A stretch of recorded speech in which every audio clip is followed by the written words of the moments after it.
సాక్ష్యంలోనికి వెళ్ళబోయే ముందు ఒక చిన్న ప్రార్థన చేసుకుందాం. ఒక చిన్న ప్రార్థన చేసుకొని సాక్ష్యం తెలియపరచడానికి ప్రయత్నం చేస్తాను. ప్రార్థన చేసుకుందాం. పరిశుద్ధులకు తండ్రి, నీకు వందనాలు, స్తోత్రాలు ప్రభువా. నీ ఘనమైన శ్రేష్టమైన నామమునికై మహిమ, ఘనత, ప్రభావాలు చెల్లిస్తూ ఉన్నాను. అయా, జరిగిన సంగతులన్నీ నా జీవితంలో ఎలా నా తండ్రి నాయన మీరు నా జీవితంలోనికి ప్రవేశించారో, ఎలా నన్ను మీరు పట్టుకున్నారో, ఎలా నన్ను ఆకర్షించి మీ వైపు తిప్పి నా పాపముల నుంచి నన్ను విడిపించి నా పాత జీవితం అంతా మాన్పించి నా తండ్రి నాయన నా ఆత్మను మీ వైపు తిప్పి రక్షించుకొని నా తండ్రి నా ప్రభువా నీ సేవలో నడిపిస్తున్నారో, ఆయా సంగతులన్నిటినీ కూడా తండ్రి నాయన వ్యక్తపరిచే కృప, ఒక సాక్ష్యముగా బయలుపరిచే కృప దయచేయమని ప్రార్థిస్తూ ఉన్నాను. ఇంతవరకు నా జీవితంలో మీరు ఏమై ఉన్నారో ఆయా మిమ్ములను నా తండ్రి నాయన కనపరుచుకునే కృప దయచేయమని ప్రార్థిస్తూ ఉన్నాను. నిన్ను గుర్తించే కృప నా సాక్ష్యం ద్వారా దయచేయమని ప్రార్థిస్తూ ఉన్నాను. చూస్తున్న వారందరికీ కూడా ఆత్మలో బలమును అయా నా తండ్రి నా ప్రభు శక్తిని దయచేయమని ప్రార్థిస్తూ ఉన్నాను.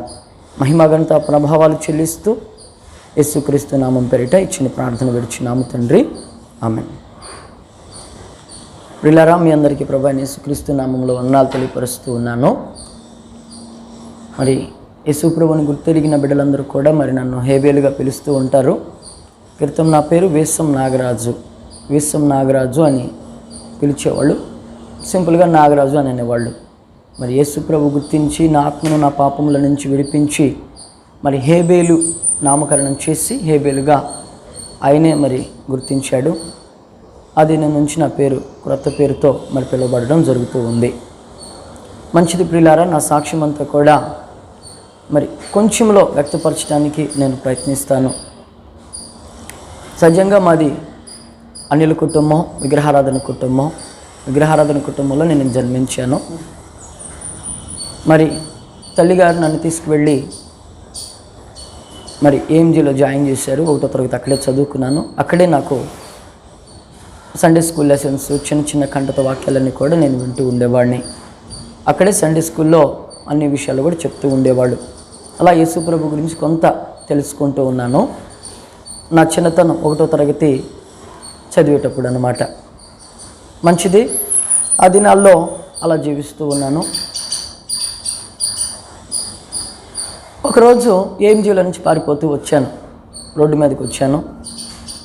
డిసిప్లిన్ భయంకరంగా ఉంది, ఈ డిసిప్లిన్లో నేను ఉండలేనని ఏఎంజీలో నుంచి పారిపోతూ బయటికి వచ్చాను.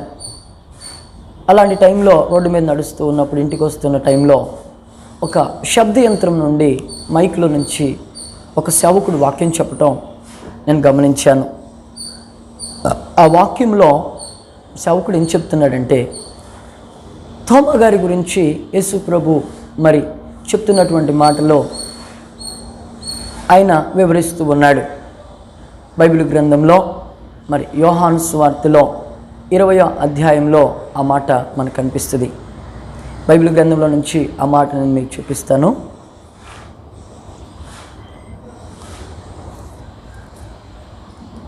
యోహాను సువార్త 20వ అధ్యాయము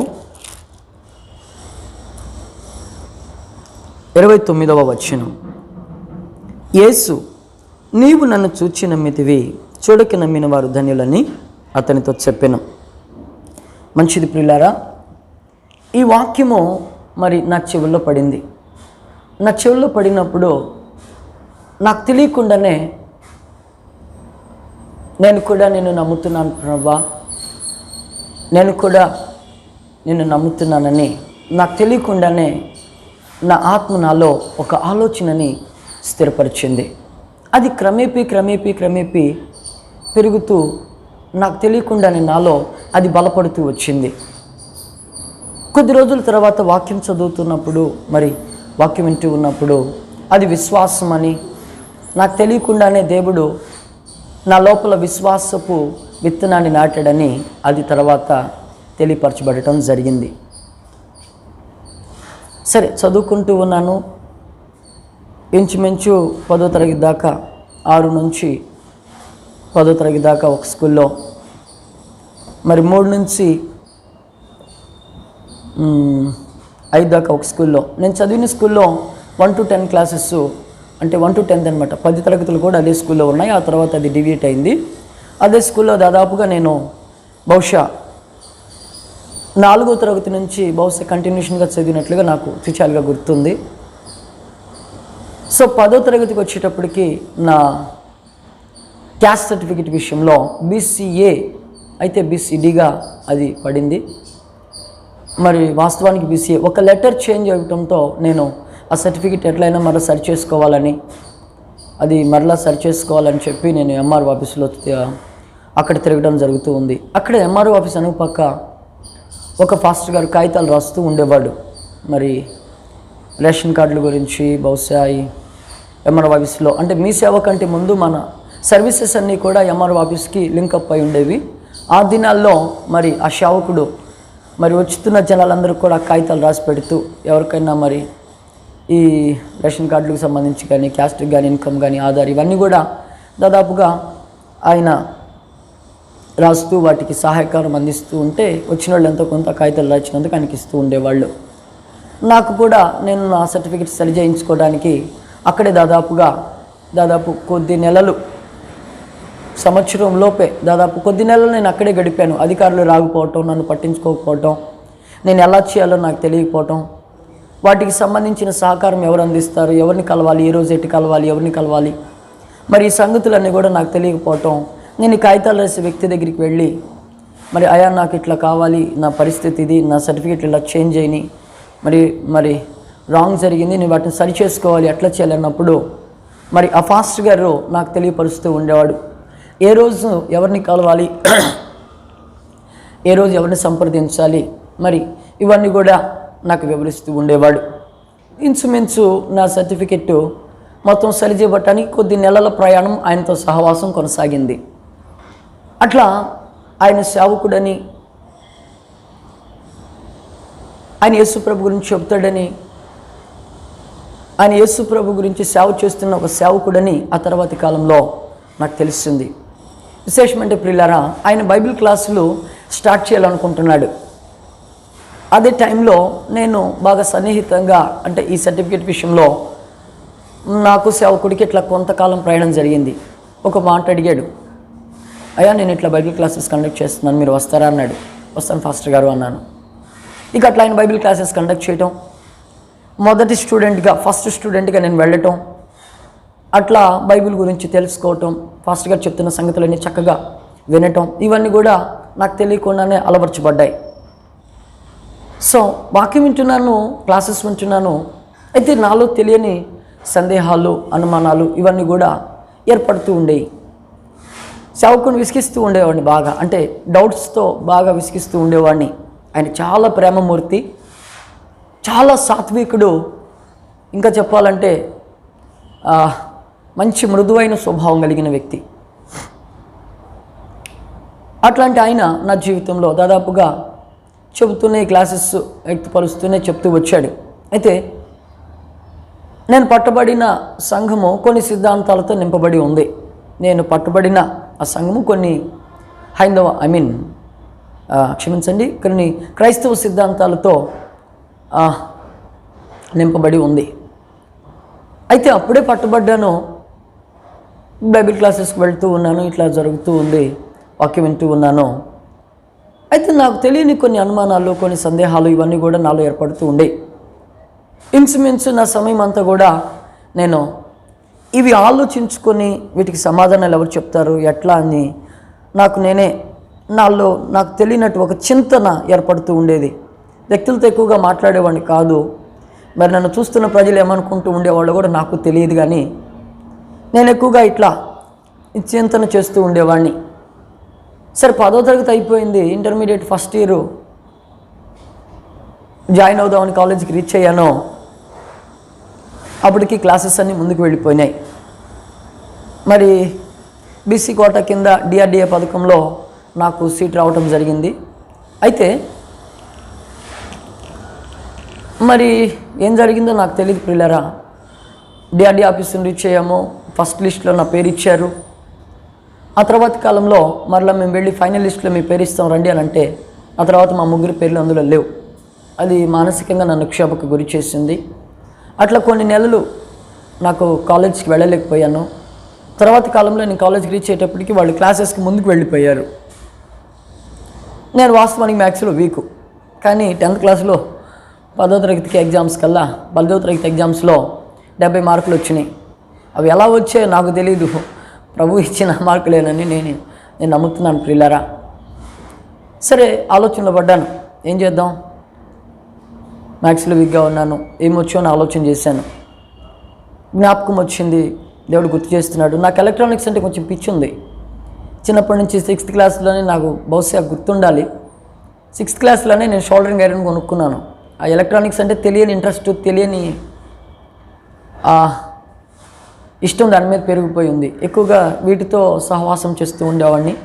స్నేహితులతో సహవాసం తక్కువ, వీటితోనే సహవాసం చేస్తూ ఉండేవాడిని.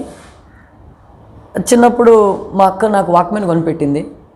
ఇంచుమించు దాన్ని పాడు చేసే స్థితిలోనికి తీసుకెళ్ళా. పాత ఎలక్ట్రానిక్ వస్తువులన్నీ తీసుకొచ్చి పాడు చేయటం, వాటిని ఏదో బాగు చేయాలని, కొత్తగా ఏదో రూపొందించాలని, ఏవో అవన్నీ ఓడదీసి అంటించడం, ఇట్లా దాదాపుగా చెడగొడుతూనే ఉండేవాడిని, బాగు చేయటం తక్కువ. ఇట్లా నా జీవితం అట్లా ముందు కొనసాగుతూ ఉంది. సరే, ఏమొచ్చో అని ఆలోచన చేశాను. వీటి మీద నాకు కొంచెం పిచ్చి ఉంది కదా. సరే, పాలిటెక్నిక్లో దీనికి సంబంధించిన కోర్సు ఉంటుంది, పాలిటెక్నిక్ జాయిన్ అవుదాం. పాలిటెక్నిక్ చేస్తే ఖచ్చితంగా నాకు దీనికి సంబంధించి కొంత అవగాహన దొరుకుతుంది, సింపుల్గా సెటిల్ అయిపోవచ్చు అనే ఆలోచనతో ఒక ఆలోచన వచ్చింది.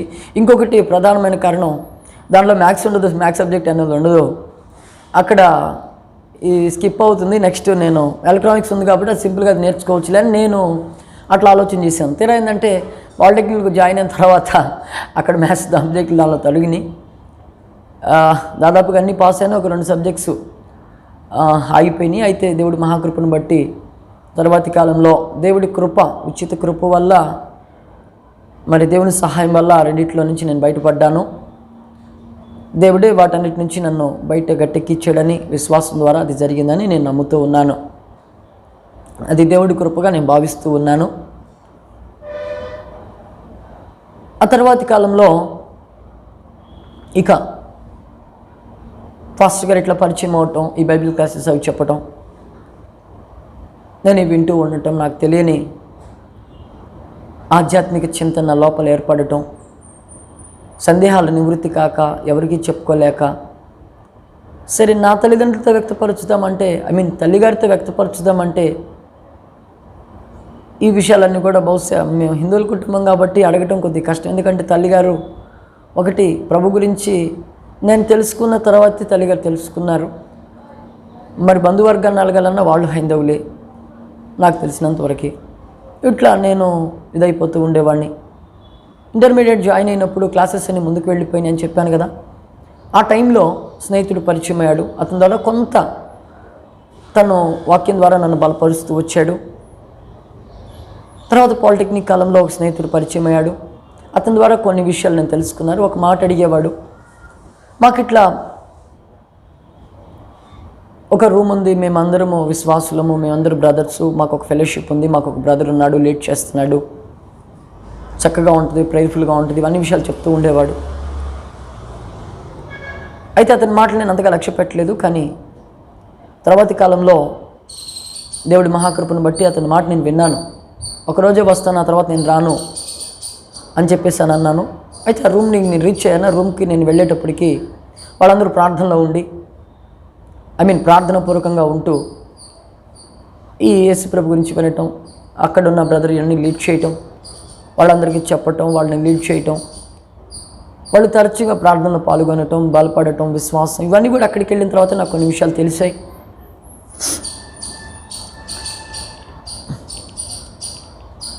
మనసులో ఒక చింతన ఉండేది, నా సేవకుడు నన్ను పట్టుకున్నాడు కదా, నేను ఇట్లా ఈ సేవకుని వదిలిపెడితే ఎట్లా, నేను ఇంకో చోటుకు వెళ్ళకూడదు కదా అనే భావం నాలో బలంగా పాతుకుపోయి ఉండేది.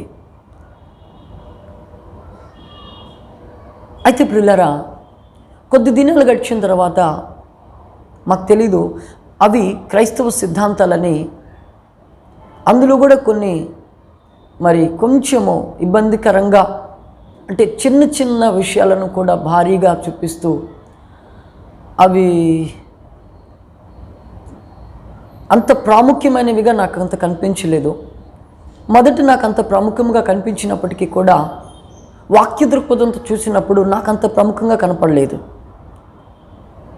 అయితే నేను విన్న మొదటి బోధలో, మొదటి సంఘ సిద్ధాంతాలలో స్వస్థతలు లేవని చెప్పి ఒక విధానం ఉంది.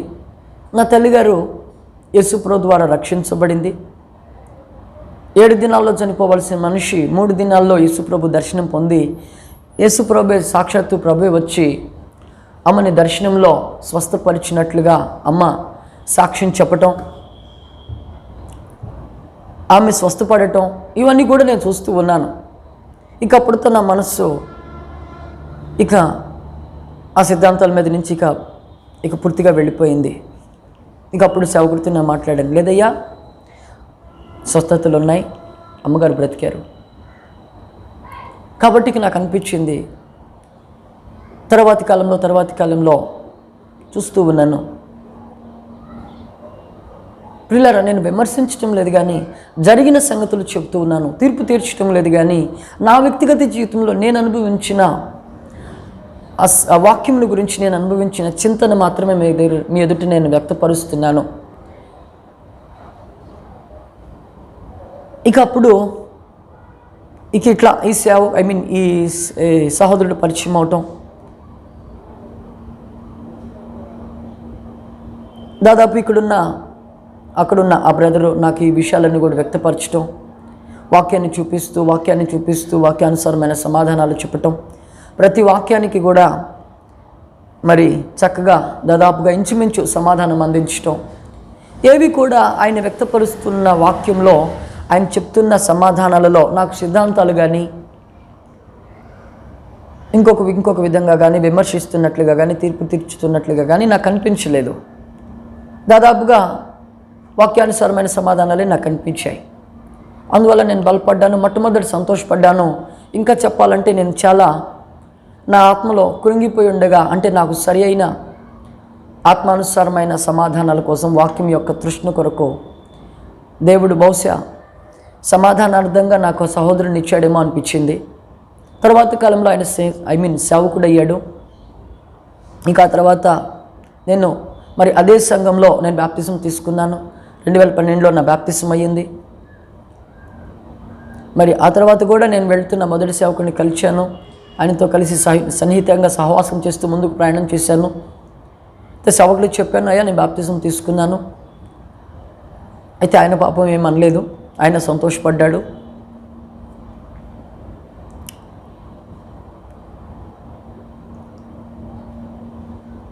కాలం గడుస్తూ ఉన్న కొద్దీ, రోజులు ముందుకు వెళుతూ ఉన్న కొద్దీ నాలో ఒక బలమైన ఆలోచన పెరిగిపోయింది. సిద్ధాంతాల మధ్య సిలువ వేయబడిన క్రీస్తు నలిగిపోతున్నాడు.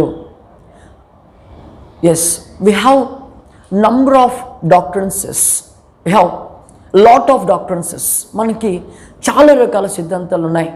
పిల్లరా, నాకు అనిపించింది, ఎవరిని విమర్శించట్లేదు ప్రియులారా, నేను మరలా చెప్తున్నాను, ఎవరిని విమర్శించటం లేదు. నేను ఎవరిని తీర్పు తీర్చే అధికారం నాకు లేదు. నేను పడిన క్షోభ నేను వ్యక్తపరుస్తున్నాను. ఈ సిద్ధాంతాల మధ్య సిలువ వేయబడిన క్రీస్తు నలిగిపోతున్నాడేమో, చిన్న చిన్న విషయాలకి పెద్దగా చూపిస్తూ సువార్తని మనం విడిచిపెడుతున్నామేమో అన్న భావం నాలో పాతుకుపోయింది. అప్పుడు అనిపించింది, కాదు, స్వార్థ ప్రకటించాలి. మెయిన్ స్వార్థ మిస్ అయిపోతుంది. You are missing the gospel, you are missing the evangelism అని చెప్పి నాకు దేవుడు మాట్లాడుతున్నట్లుగా నాకు అనిపించింది. సో అలాంటి పరిస్థితులు నేను చూశాను, నాకు అనిపించింది. సో అలా నడిపించబడుతూ ఉన్నాను. వ్యక్తిగత స్వార్థ పరిచర్య చేస్తూ ఉండేవాడిని. వ్యక్తిగతంగా దేవుడు మాటలు అందిస్తూ, వ్యక్తిగత స్వార్థ పరిచర్య చేస్తూ, మరి ఆన్ రోడ్ సైడ్ సర్వీస్ అనమాట. అంటే రోడ్ సైడ్ సర్వీస్ అంటే రోడ్ల మీద ఉన్న వారందరికీ ఫుడ్ సర్వీస్ అంటే భోజనాలు పెట్టడం, వారికి స్వార్థ గురించి చెప్పటం, దేవుడి గురించి చెప్పడం, వ్యక్తిగతంగా వారిని కలవటం, ప్రభు గురించి బలపరచడం, వాళ్ళని కొంచెం పరామర్శించటం, వారి సంగతులను దేవుని వాక్యంతో బలపరచడం, ఇవన్నీ కూడా దేవుడిచ్చిన విషయాలే. ఇలా కొద్ది కాలం గడిచాయి. ఎప్పుడైతే నేను బ్యాప్టిజం తీసుకున్నానని నా బంధువులకు తెలిసిందో, మరి నా జీవితంలో కూడా ఒక కఠినమైన పరీక్ష ఎదురయ్యింది. ఒక విగ్రహానికి సంబంధించిన దేవుణ్ణి నువ్వు నమ్మితే నీకు మరి మన వాళ్ళలో నీకు అవకాశం ఉంటుంది,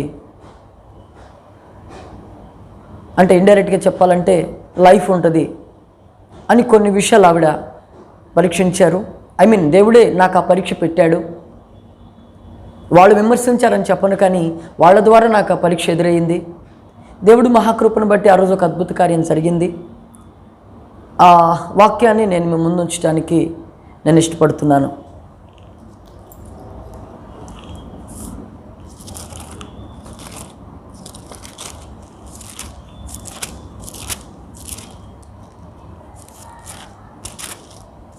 మార్కు సువార్త 13వ అధ్యాయము 11వ వచనం. నాకు ఈ మాట స్పష్టంగా గుర్తుంది, అప్పటికి నాకు ఈ మాటే గుర్తుంది. వారు మిమ్మల్ని అప్పగించుటకు కొనిపోవునప్పుడు మీరు ఏమి చెప్పుదుమో అని ముందుగా చింతింపకుడి. ఆ గడిలోనే మీకు ఏది ఇవ్వబడునో అదే చెప్పుడి. చెప్పువాడి పరిశుద్ధాత్మయే కానీ మీరు కారు. ఈ వాక్యము ఆ సమయానికి నాకు గుర్తు రావటం, ఇది దేవుడు ఈ వాక్యాన్ని జ్ఞాపకం చేయటం, ఈ వాక్యం కొరకు నా ఆత్మలో నేను ఆ నిమిషాలలోనే నేను ప్రార్థన చేసుకోవటం, కొద్ది నిమిషాలకి నా భుజము కింద భాగము ఒక రాయిలాగా గట్టిపడిపోవటం, అది చలనం కోల్పోవటం. నేను నా శరీరాన్ని పరిశీలించి చూసుకున్నాను, అది చలనాన్ని కోల్పోయింది. తర్వాత నా భుజముల పైభాగము నేను ఇట్లా కొట్టి కూడా చూశాను, ఈ మెడ పైభాగం పనిచేయటం, ఇదంతా నేను ఆ కొద్ది సమయంలో నేను గమనిస్తూ వచ్చాను. అంటే ఆ స్పాట్, ఆ నిమిషం, ఆ టైంలో అన్నమాట. అయితే ప్రియులారా, ఈ మౌత్ అంటే ఈ నోరు దానికది ఓపెన్ అయిపోయి మాట్లాడుతాం నేను గమనించాను. ఇది నా జీవితంలో ఒక అద్భుతమైన కార్యం, ఆశ్చర్యమైన కార్యం. ఈ బైబిల్ గ్రంథం మొత్తం నేను నమ్మటానికి, ఇందులో ఉన్న ఈ వాక్యాలన్నీ కూడా నేను నమ్మటానికి ప్రప్రథమమైనటువంటి ఒక వండర్ఫుల్ కార్యము నా జీవితంలో పరిశుద్ధాత్మ ద్వారా నేను జరిగిందని బలంగా నమ్ముతూ ఉన్నాను. ఈ వాక్యము మరి నా జీవితంలో చేసిన కార్యాన్ని నేను మీకు క్లియర్గా వ్యక్తపరుస్తాను. ప్రియులారా, ఆ సమయంలో మరి నా నోరు దానికి అది ఓపెన్ అయిపోయి చక్కగా మాట్లాడి, మరి ఆ పరీక్షలో ఎదుటి వాళ్ళు నాకు ఇచ్చినటువంటి ఆఫర్ ఏదైతే ఉందో, మరి ఈ ఆత్మ మాట్లాడి తిరస్కరించటమో నేను చూశాను.